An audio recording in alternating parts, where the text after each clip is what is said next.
இதுக்கு வந்து ஒரு பேக் ஜிப்பு வச்ச பேக் வந்து ஒரு 1000 பேக் கேட்டிருக்காங்க. அது ஜிப்பு வச்சு தைக்கணும்.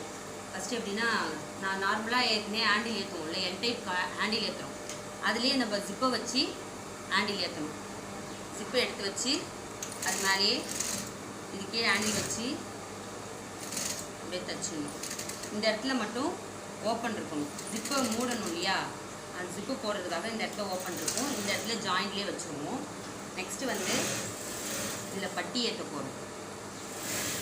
நம்ம எப்பயும் பாக்ஸ் டைப் பேக் தைப்போம்ல, அதே போல் தான் இதில் ஜிப்பு வந்து இந்த ஜிப்பு இருக்குல்ல, இந்த இடத்துல எட்ஜில் இருக்கிற ஜிப்பில் வந்து தையல் அடிக்கணும். அப்போ தான் நம்ம ஜிப்பு ஓப்பன் பண்ணி க்ளோஸ் பண்ணுறப்போ வெளியே வராது. அதை மடக்கி அது மேலே அந்த ஜிப்பு மேலேயும் தையல் இருக்கணும். எப்பயும் போல் பாக்ஸ் டைப் தைக்கிறோம்ல, அதே தான் அந்த ஃபார்மேட்லேயே தைக்க வேண்டியதுதான். ஒரு 1000 பேக் திடீர்னு கேட்டுருக்கோம், அதனால் தைச்சிட்ருக்கோம்.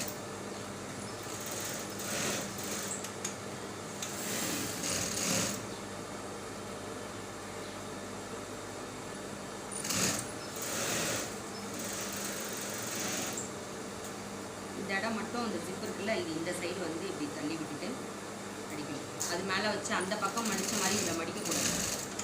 இது இந்த பக்கம் ஓப்பனை எடுத்து வச்சுட்டு அடிக்கணும். இப்படி இருக்கணும்.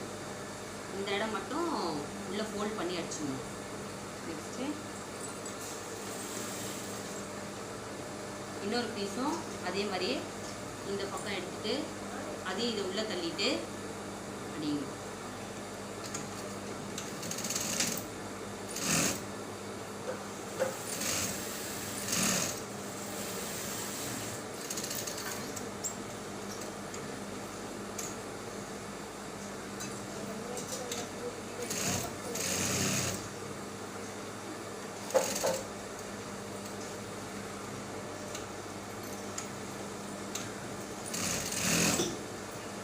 திரும்ப அதே மாதிரி ஃபோல்ட் பண்ணி ஃபினிஷ் பண்ணிட வேண்டியதான். Bag ready. இதில் வந்து ஜிப்பு இந்த பக்கமாக போட்டுட்டு இந்த இடத்துல இந்த கலர் பீஸ் வச்சு ஜாயின் பண்ணணும். Thank you friends.